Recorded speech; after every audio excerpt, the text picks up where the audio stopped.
नमस्कार दोस्तों, स्वागत है आपका हमारे चैनल में। आज हम पढ़ेंगे भारतीय न्यायपालिका या भारतीय न्याय व्यवस्था के बारे में। दोस्तों, भारत की जो न्यायपालिका है उसकी व्यवस्था एकीकृत है, इंटीग्रेटेड है। मतलब संघ और राज्य दोनों के प्रशासन के लिए एक ही न्यायिक व्यवस्था हमारे यहाँ अपनाई गई है, क्योंकि बाकी कई देशों में दोहरी प्रणाली है। मतलब संघ और राज्यों की न्यायिक व्यवस्था अलग अलग है, लेकिन हमारे यहाँ ये एक ही है।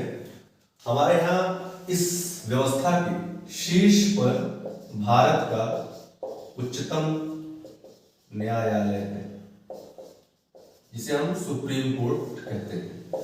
उच्चतम न्यायालय के नीचे उच्च न्यायालय है, जिसे हम हाई कोर्ट कहते हैं। और इसके नीचे जो भी न्यायालय होते हैं उन्हें अधीनस्थ न्यायालय कहा जाता है। तो इस तरह से पूरी व्यवस्था बनी। उच्चतम न्यायालय, उच्च न्यायालय और अधीनस्थ न्यायालय। अधीनस्थ न्यायालय में आपके डिस्ट्रिक्ट कोर्ट्स जो है वो ये सब आते हैं। उच्चतम न्यायालय हमारे यहाँ न्यायिक व्यवस्था में शीर्ष पर है, जिसके बारे में हम आज चर्चा करेंगे। एक बात और, उच्चतम न्यायालय और उच्च न्यायालय मतलब सुप्रीम कोर्ट और हाई कोर्ट, इन दोनों के जो जज हैं, दोनों में जो जजों की नियुक्ति होती है वो नियुक्ति किसके द्वारा की जाती है? प्रेसिडेंट ऑफ इंडिया के द्वारा। भारत के राष्ट्रपति द्वारा ही इनकी नियुक्ति की जाती है। दोनों सुप्रीम कोर्ट, हाई कोर्ट के दोनों जजों की नियुक्ति भारत के राष्ट्रपति द्वारा की जाती है। और इनको हटाने का जो तरीका है वो भी सुप्रीम कोर्ट, हाई कोर्ट के जजों के लिए एक ही है। वो है संसद के दोनों सदनों द्वारा 2/3 बहुमत से पारित प्रस्ताव, जिसे हम महाभियोग के नाम से जानते हैं, और उस पर राष्ट्रपति की सहमति आवश्यक है। इसे हमारे यहाँ महाभियोग कहा जाता है।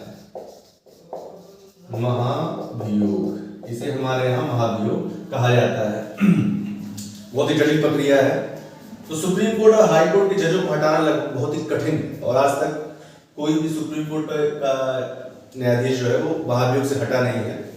एक बार एक जज को हटाने की बात चल रही थी, लेकिन विपक्ष, उसमें जो कांग्रेस पार्टी थी, वो सदन से वॉकआउट कर गई थी। उसने मतदान में भाग ही नहीं लिया था। तो इस तरह से सुप्रीम कोर्ट के जो जज थे उनको महाभियोग से हटाने की जो प्रक्रिया थी वो पूरी नहीं हो पाई। तो ये बहुत ही कठिन प्रक्रिया है। बहुत ही जबरदस्त सुरक्षा दी गई है हमारे देश के न्यायाधीशों को। तो इसलिए प्रदान की गई है कि वो अपना काम न्यायिक तरीके से बिना किसी दबाव में कर सके, और वो कितना करते हैं नहीं करते हैं ये अलग बात है। तो इस तरह से ये सिस्टम है हमारे न्यायिक व्यवस्था का। आज हम मोस्टली पढ़ेंगे भारत के सुप्रीम कोर्ट के बारे में, उच्चतम न्यायालय के बारे में। तो दोस्तों, उच्चतम न्यायालय के गठन के बारे में जो डिटेल दिए गए हैं वो अनुच्छेद 124 में दिए गए हमारे संविधान के। उच्चतम न्यायालय को गठित करने की जो अधिकार है, जो शक्तियां हैं, वो हमारी संसद में नहीं है। मतलब संसद ही इस बारे में कानून बना सकती है कि उच्चतम न्यायालय के अधिकार, इसकी शक्तियां, इसके कर्तव्य, दायित्व, ये सब क्या होंगे, उच्चतम न्यायालय में न्यायाधीशों की संख्या क्या होगी, ये कानून बनाने का अधिकार हमारी संसद के पास है। और सुप्रीम कोर्ट में जजों की जो कुल संख्या है, भारतीय संविधान के प्रारंभ में वो केवल 8 थी कुल। इसमें एक चीफ जस्टिस थे, CJI, और बाकी 7 अन्य जस्टिस थे। तो कुल 8 थे, लेकिन समय समय पर संशोधन होता रहा है इसमें। और अभी मौजूदा समय में इसमें जो कुल न्यायाधीशों की संख्या है वो है 34। तो इस समय 34 है। एक मुख्य न्यायाधीश, बाकी 33 अन्य न्यायाधीश। तो उच्चतम न्यायालय में ये न्यायाधीशों की संख्या है। उच्चतम न्यायालय के पास यह अधिकार है कि वह राष्ट्रपति की पूर्व अनुमति से उच्चतम न्यायालय में उच्चतम न्यायालय के ही किसी पूर्व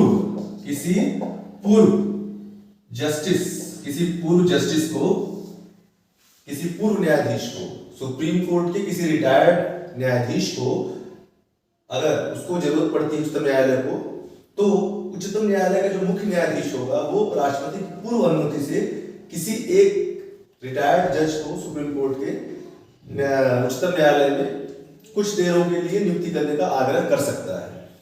तो उच्चतम न्यायालय के मुख्य न्यायाधीश को यानी चीफ जस्टिस ऑफ इंडिया को ये अधिकार है कि वह सुप्रीम कोर्ट के किसी रिटायर्ड जज को अस्थायी अवधि के लिए राष्ट्रपति की अनुमति द्वारा नियुक्ति प्रदान कर सके सुप्रीम कोर्ट में।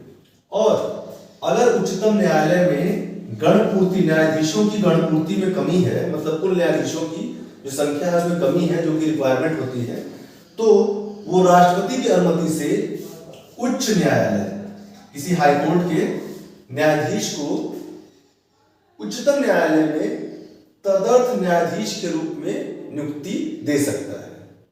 हाईकोर्ट के किसी जज को सुप्रीम कोर्ट में तदर्थ न्यायाधीश के रूप में नियुक्ति सुप्रीम कोर्ट के मुख्य न्यायाधीश द्वारा राष्ट्रपति की अनुमति प्रदान करके उसकी नियुक्ति की जा सकती है। तो ये दो व्यवस्थाएं दी गई हैं न्यायाधीशों की नियुक्ति की, जो कि सामान्य व्यवस्था से अलग है। और ये व्यवस्था दी गई है आर्टिकल 127 से 128, 127 और 128। अब हम देखेंगे सुप्रीम कोर्ट में न्यायाधीशों की जो नियुक्ति है उसकी क्या प्रक्रिया है। सुप्रीम कोर्ट में नियुक्ति की प्रक्रिया है। सुप्रीम कोर्ट में जितने भी जजों की नियुक्ति होगी वो राष्ट्रपति के द्वारा ही होगी। राष्ट्रपति के द्वारा ही सुप्रीम कोर्ट में नियुक्ति होगी। और सुप्रीम कोर्ट में जो नियुक्ति करेगा राष्ट्रपति, उसके लिए वो न्यायाधीशों से और मंत्रियों से भी सलाह करेगा। सुप्रीम कोर्ट में जजों की नियुक्ति के समय वो सुप्रीम कोर्ट और हाई कोर्ट दोनों के ही जो जज हैं उनसे सलाह मशवरा करेगा, दोनों से करेगा। सुप्रीम कोर्ट के 9 जजों की एक बेंच थी जिसमें 9 जज थे। तो उन्होंने ये कहा है कि जब मामला सुप्रीम कोर्ट के मुख्य न्यायाधीश को चुनने का होता है तो सुप्रीम कोर्ट ने ये कहा है कि राष्ट्रपति को नियुक्ति के समय जो ज्येष्ठतम न्यायाधीश है, जो सबसे वरिष्ठ है, उसकी नियुक्ति करनी चाहिए अगर वो उसके लिए उपयुक्त है, अगर उसके अंदर वो सारी योग्यताएं हैं जो संविधान द्वारा दी गई हैं। तो सबसे जो ज्येष्ठ व्यक्ति है, सबसे वरिष्ठ है, उसकी नियुक्ति मुख्य न्यायाधीश के रूप में करनी चाहिए। मुख्य न्यायाधीश के अतिरिक्त जिन भी जजों की नियुक्ति होती है उसके संदर्भ में राष्ट्रपति को सुप्रीम कोर्ट के मुख्य न्यायाधीश से परामर्श करना आवश्यक है और बाकी अन्य जजों से भी वो परामर्श करते हैं। अब संविधान में सामान्यतः परामर्श का अर्थ यह है कि वह एक तरह से बाध्य है। मतलब परामर्श मतलब कि अगर सुप्रीम कोर्ट परामर्श दे रहा है या अपनी सिफारिश भेज रहा है तो सरकार उसको तरह से मानने के लिए बाध्य है, क्योंकि उनकी राय सुनना उसके लिए इंपॉर्टेंट है और उसकी राय के बिना वो नियुक्ति नहीं कर सकते हैं। तो जिन जजों की नियुक्ति के लिए सिफारिश की जाती है सुप्रीम कोर्ट से, उनकी नियुक्ति कर ही दी जाती है। तो ये इसकी नियुक्ति की प्रक्रिया है। अब सुप्रीम कोर्ट में जजों की नियुक्ति के लिए कोलेजियम व्यवस्था बनाई गई है। कोलेजियम व्यवस्था बनाई गई है सुप्रीम कोर्ट में नियुक्ति के लिए। तो ये क्या है कोलेजियम व्यवस्था, इसको देखते हैं। कोलेजियम व्यवस्था बनाने के लिए सुप्रीम कोर्ट के 9 जजों की बेंच थी, उसने ये व्यवस्था दी है। इसमें भारत के जो चीफ जस्टिस हैं, चीफ जस्टिस ऑफ इंडिया, वो रहेंगे और 4 अन्य जज होंगे।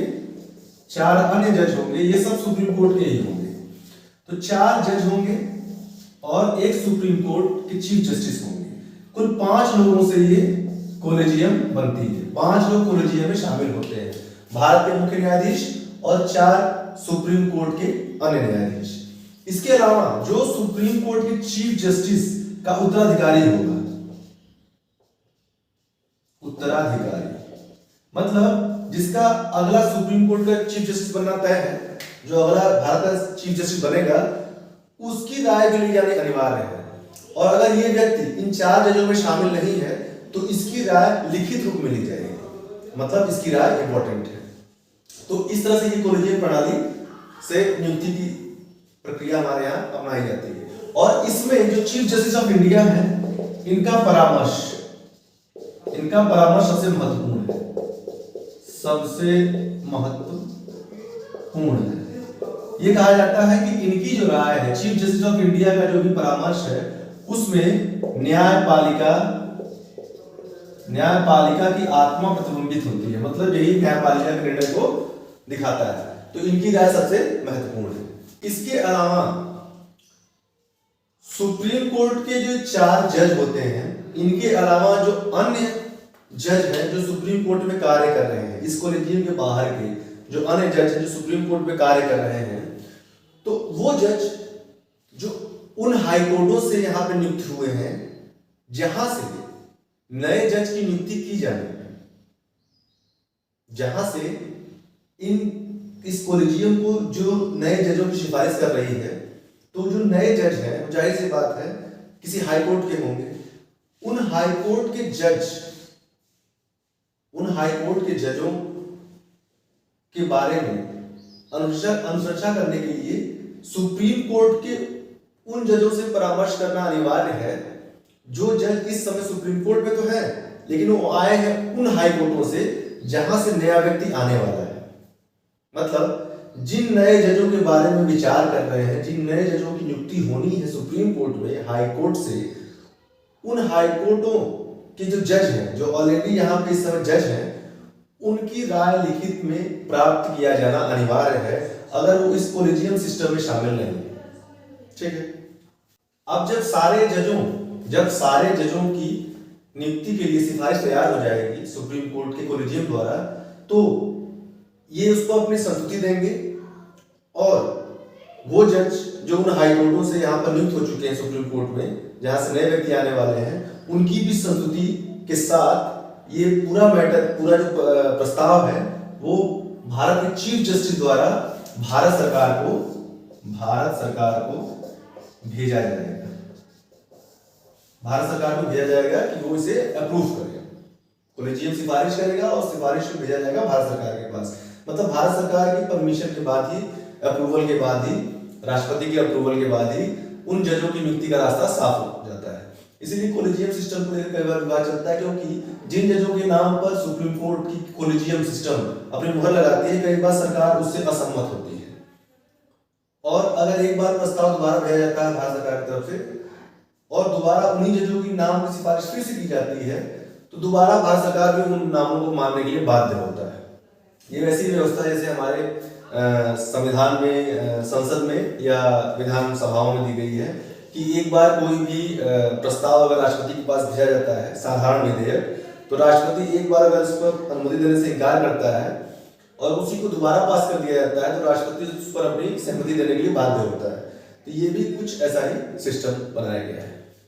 अब सामान्यतः इस कॉलेजियम की जो सिफारिश है उसको बहुमत के आधार पर भेजा जाना चाहिए, लेकिन अगर इसमें जो मुख्य न्यायाधीश है अगर वो किसी नियुक्ति की सहमति के पक्ष में नहीं है, उनका वोट सहमति की तरफ नहीं पड़ा है, वो उस सिफारिश से, उन्होंने उस सिफारिश के विपक्ष में वोट दिया है, तो फिर किसी की नियुक्ति नहीं की जाएगी। मतलब इनका वोट सबसे इंपॉर्टेंट है, चीफ जस्टिस ऑफ इंडिया। और अगर मंडली के इस कॉलेजियम के 2 से अधिक सदस्य, मतलब 3 या उससे ज्यादा लोग अपनी सहमति पर अड़े हुए हैं कि मतलब कि हाँ ये सिफारिश जो हमने की है जजों की सही है, तो मुख्य न्यायाधीश को अपनी ही विचारों पर अड़े नहीं रहना चाहिए, उन्हें भी सहमति प्रदान कर देनी चाहिए। हमारे जजिंग सिस्टम में जो नियुक्ति का सिस्टम है उसमें सबसे ज्यादा जो महत्व दिया जाता है वो वरिष्ठता को दिया जाता है। और इसके अलावा अगर दो जजों की योग्यता है वो बराबर की है, जिनकी सिफारिश की गई है, तो तब फिर ये देखा जाएगा कि किन हाई कोर्टों से सुप्रीम कोर्ट में जो जजों का प्रतिनिधित्व है वो सबसे कम है। जैसे मान लीजिए इलाहाबाद हाई कोर्ट है और एक हम मान लेते हैं कि मान लीजिए महाराष्ट्र का है Bombay high court, Allahabad high court, ठीक है। इन दोनों से सिफारिश गई सुप्रीम कोर्ट में। अब अगर मानते हैं कि इलाहाबाद हाई कोर्ट से, यहाँ प्रयागराज से कहते हैं, उस हाई कोर्ट से यहाँ पर सुप्रीम कोर्ट में जजों की जो संख्या है वो 3 है और बॉम्बे हाई कोर्ट से यहाँ पर जो जजों की संख्या है वो 2 है। तो अब प्रेफरेंस के साथ दी जाएगी बॉम्बे हाई कोर्ट के आदमी को, क्योंकि यहाँ से तो 2 ही लोग हैं, तो यहाँ चूंकि बहुमत कम है इसलिए यहाँ पर एक व्यक्ति आ जाएगा तो बराबर हो जाएगा। अगर ऐसा उस सिचुएशन में है जब 2 बराबर योग्यता वाले व्यक्ति आ जाए, तो वहां पर जिसका प्रतिनिधित्व कम है सुप्रीम कोर्ट में, उस राज्य के हाई कोर्ट के जज को वरीयता दी जाएगी। जब तक भारत के मुख्य न्यायाधीश या अन्य न्यायाधीश भारत सरकार की या संविधान के इन नियमों का पालन नहीं करते हैं, तब तक भारत सरकार इन नियुक्तियों को करने के लिए बाध्य नहीं। मतलब अगर सुप्रीम कोर्ट से कॉलेजियम चाहती है कि उनकी नियुक्तियों पर विचार किया जाए और नियुक्तियां की जाए, तो उन्हें भारत सरकार या संविधान द्वारा जो नियम बनाए गए हैं उसको फॉलो करना पड़ेगा। अब उच्चतम न्यायालय में जजों की जो नियुक्ति होती है उसके लिए जजों के अंदर क्या क्या योग्यताएं होनी चाहिए, इसका विवरण दिया गया है आर्टिकल 124 पैरा 3 अनुच्छेद 124 की 3। पहली बात तो भारत का नागरिक हो, भारत का नागरिक होना चाहिए, पारंगत विधिवेत्ता होना चाहिए, मतलब कानून का जानकार होना चाहिए, किसी उच्च न्यायालय का 5 वर्ष तक न्यायाधीश, किसी हाई कोर्ट में कम से कम 5 वर्ष तक वो जज रहा है, और 2 या अधिक उच्च न्यायालयों में, 2 या अधिक हाई कोर्ट में 10 वर्षों तक अधिवक्ता के रूप में कार्य किया। तो ये मुख्य बातें हैं जो किसी भारत के सुप्रीम कोर्ट के जज होने के लिए जरूरी है। भारत का नागरिक हो, पारंगत विधिवेत्ता हो, उच्च न्यायालय में 5 वर्ष तक न्यायाधीश रहा हो, जज रहा हो, या फिर 2 या अधिक उच्च न्यायालयों में 10 वर्ष तक अधिवक्ता के रूप में कार्य किया हो। उच्चतम न्यायालय के जो न्यायाधीश हैं उनकी नियुक्ति के लिए कोई न्यूनतम आयु सीमा नहीं। एक बार नियुक्त होने के बाद कोई भी सुप्रीम कोर्ट का जो न्यायाधीश है वो 65 वर्ष पूरा करने तक अपने पद पर बना रहेगा। इनमें इसमें मृत्यु के कारण छोड़ दिए गए, अगर कोई किसी जज की मृत्यु हो जाती है तो उसका पद खाली हो जाएगा। उसके अलावा 65 वर्ष की आयु पूरी होने तक वह अपने पद पर बना रहेगा, उसके बाद वो रिटायर हो जाएगा, या फिर वो राष्ट्रपति को त्यागपत्र सौंप सकता है समय से पहले। राष्ट्रपति को अपने त्यागपत्र द्वारा वो जज अपना पद छोड़ सकता है। और तीसरा कारण है महाभियोग। ये संसद के द्वारा पारित किया जाता है, अर्थात इसमें जो दोनों सदन होते हैं, लोकसभा और राज्यसभा, इन दोनों सदनों के द्वारा ये बहुमत से लाया जाता है महाभियोग का प्रस्ताव। इसमें कुल सदन जो इनकी संख्या है इसका बहुमत होना चाहिए, और उस सदन संख्या की का बहुमत होना चाहिए, और उपस्थित और मत देने वाले, उपस्थित और वोटिंग करने वाले जो लोग उसमें उपस्थित होंगे, जरूरी नहीं कि अगर 250 संख्या है राज्यसभा की तो 250 लोग वहां उपस्थित हों, कुछ लोग नहीं भी जा सकते हैं। ऐसे ही लोकसभा में 545 है तो जरूरी नहीं कि 545 लोग हों। जितने लोग उस समय वहां उपस्थित हैं और उसमें से भी जो मत देने वाले हैं, जरूरी नहीं कि जो लोग उपस्थित हैं वो वोटिंग में हिस्सा ले, क्योंकि वोटिंग करना बाध्यकारी नहीं है, आप कर भी सकते हैं, नहीं भी कर सकते हैं। तो उपस्थित के अलावा जो मत देने वाले हैं, तो मत देने वालों का 2/3 बहुमत चाहिए दोनों सदनों से, 2/3 यहां से और 2/3 यहां से। 2/3 बहुमत से जब एक प्रस्ताव पारित किया जाएगा और ये राष्ट्रपति के पास जाएगा, और जब राष्ट्रपति इस पर अपनी संस्तुति कर देंगे तो उस दिन से वो जज हट जाएगा।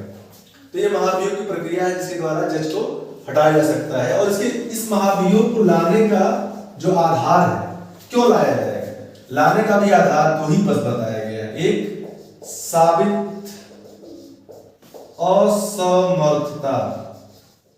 साबित असमर्थता मतलब कोई व्यक्ति अपना कार्य करने में विफल रहा है, या जो कार्य करने के उसे दिया गया वो उस कार्य करने के लायक नहीं है। साबित असमर्थता या कदाचार, अर्थात उसने अपने कार्य के साथ न्याय नहीं किया है, गलत तरीके से कार्य किया है, बेईमानी, धोखा, भ्रष्टाचार या इस तरह की कोई बात है, तो उस इन 2 आधारों पर, असमर्थता, साबित असमर्थता और कदाचार, इनके आधार पर ये महाभियोग लाया जाएगा। और फिर जब दोनों सदनों से बहुमत 2/3 बहुमत से पारित हो जाएगा, उसके बाद राष्ट्रपति की संस्तुति के बाद वो जज अपने पद से हट जाएगा।